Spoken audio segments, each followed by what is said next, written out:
بچوں کی تربیت میں آسانی کے لیے کوئی چھوٹی دعا بتا دے کہ بچے 1 یا 2 دفعہ ہی میں بات سن کر کام کر لیں۔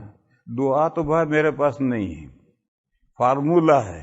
میرے اللہ کے فضل سے بہت بچے ہیں، 12 تو میرے لڑکے ہیں، 2 لڑکیاں ہیں اور 30 پوتے نواسیاں ہیں۔ میرا فارمولہ یہ ہے کہ محلے کے بچوں سے انہیں مت ملنے دو، ان کے ساتھ کھیلنے مت دو۔ میرے بچے بہت ہیں، تو آپس میں کھیلو، محلے کے بچوں کے ساتھ نہیں۔ کیوں؟ میرا محلہ دیوبند گالیوں میں مشہور ہے۔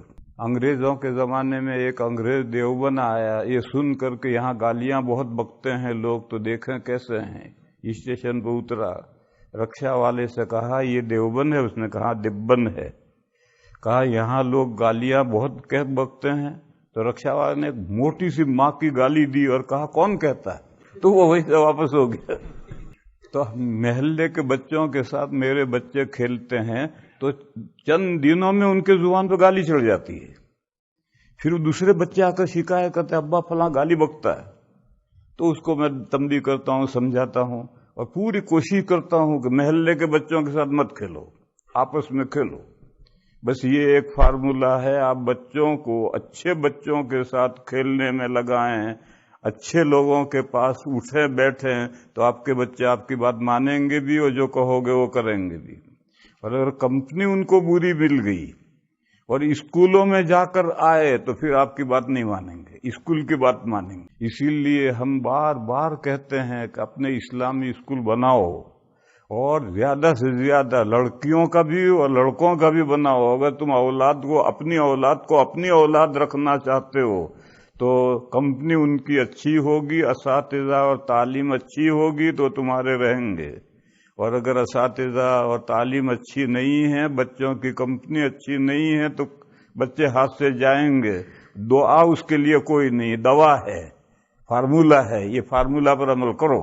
ذکر کا سنت طریقہ کیا ہے؟ کوئی سنت طریقہ مروی نہیں ہے۔ اللہ کا ذکر کرنے کا کوئی سنت طریقہ مروی نہیں ہے، جو جس طرح چاہے ذکر کرے۔ قرآن سب سے اعلیٰ ذکر ہے قرآن کریم کی تلاوت۔ قرآن کریم کی تلاوت کرو، جہرن کرو، سرن کرو، اکیلے کرو، سب بیٹھے ہوئے ہیں، ہر آدمی اپنی اپنی تلاوت کر رہا ہے، کرو۔ لا الہ الا اللہ کا ذکر کرو، سبحان اللہ کا ذکر کرو۔ جیسا کہ ہم سب جب 4 رکعت امام تراویح کی پوری کرتا ہے تو کچھ تھوڑا بہت ذکر کرتے ہیں۔ اولاً تو امام موقع ہی نہیں دیتا، دھڑ سے کھڑا ہو جاتا ہے، لیکن تھوڑا بہت موقع دیتا ہے تو کرو، جو بھی اللہ توفیق دے وہ ذکر کرو۔ ذکر کا کوئی سنت طریقہ مروی نہیں ہے۔ کیا اجتماعی ذکر کیا جا سکتا ہے؟ اجتماعی ذکر بدعت ہے۔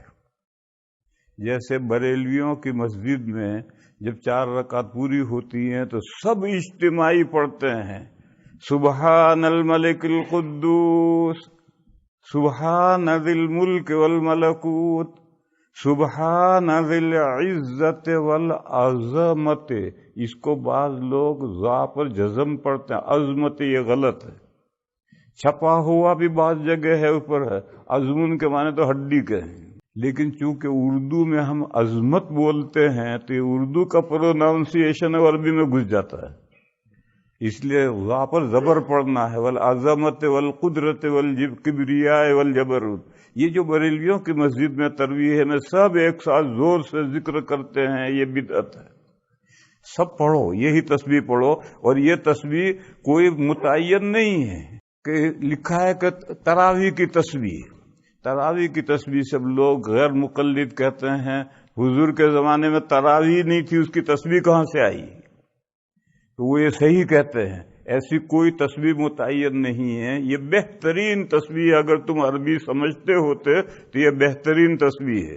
یہ تسبیح پڑھو، تیسرا کلمہ پڑھو، سبحان اللہ کہو، کچھ بھی کرو، الگ الگ، اجتماعی نہیں۔ آج کل ہمارے دیوبند کے حلقے میں بھی یہ شروع ہوا ہے کہ پیر صاحب لاؤڈ اسپیکر لے کر ذکر کراتے ہیں، لا الہ الا اللہ تو سب ساتھ میں کہتے ہیں لا الہ الا اللہ، یہ بدعت ہے، چاہے وہ اپنے ہی لوگ کرتے ہوں، چاہے کتنا ہی بڑا مفتی کرتا ہو، یہ صحیح نہیں۔ ہاں یہ بندہ ہے میرا مرید ہے، اس کو مجھے ذکر سکھانا ہے، تو ہم دونوں آمنے سامنے بیٹھ کر میں اس کو سکھانے کے لیے کہوں کہو لا الہ الا اللہ، تو یہ کہے لا الہ، سنوں کہ صحیح ادا کر رہا یا نہیں کر رہا، ضرب صحیح لگا رہا نہیں لگا، تو سکھانے کے لیے پیر اور مرید اس میں کوئی حرج نہیں، لیکن سارے مریدین کا حلقہ بنا کر کے اجتماعی ذکر یہ بدعت ہے۔ اور دلیل حضرت ابن مسعود رضی اللہ تعالیٰ عنہ کا ارشاد ہے، وہ ایک مسجد میں کہے گئے نماز کے بعد، ایک نے کہا کہو سبحان اللہ، تو سبحان اللہ سبحان اللہ سبحان اللہ سبحان اللہ سبحان اللہ، کہو الحمدللہ، تو سب الحمدللہ۔ تو حضرت ابن مسعود نے کہا یہ تم نے کیا شروع کر دیا ہے؟ نبی پاک صلی اللہ تعالی علیہ وسلم کے صحابہ اس طرح ذکر نہیں کرتے تھے، بس یا تو صحابہ راہ راست پر تھے یا تم راہ راست پر ہو، دونوں راہ راست پر نہیں۔ اور یہ بات طے ہے کہ راہ راست پر صحابہ تھے، لہذا یہ طریقہ غلط ہے۔ اور پھر حضرت ابن مسعود اس مسجد سے چلے گئے۔ نعت پڑھنا اور سننا صحیح ہے کہ نہیں؟ صحیح ہے۔ حمد پڑھو، نعت پڑھو، کوئی نظم پڑھو جس میں غلط مضمون نہ ہو۔ نعت میں بھی شرکیہ مضمون نہیں ہونا چاہیے۔ حمد میں تو شاعر کتنی بھی کوشش کرے اللہ کا حق ادا کر ہی نہیں سکتا، لیکن حضور کی تعریف میں شعراء آسمان زمین کے قلابے ملاتے ہیں اور شرکیہ مضمون ہو جاتا ہے، تو نعت میں ایسا مضمون نہیں ہونا چاہیے جو نبی پاک صلی اللہ تعالی علیہ وسلم کے شان مضمون ہے۔ ایسے مضمون کی نعت پڑھو سنو، نظم ہو نظم پڑھو سنو۔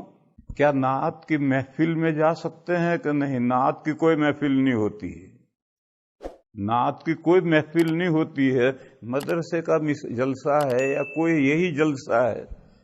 ہمارے ایک قاری صاحب ہیں، وہ بولٹن میں ہوتے ہیں، جب وہ آتے ہیں مجھ سے ملنے کے لیے تو میں عشاء کے بعد تراویح کے بعد جو محفل ہوتی ہے ان سے رکوع پڑھواتا ہوں۔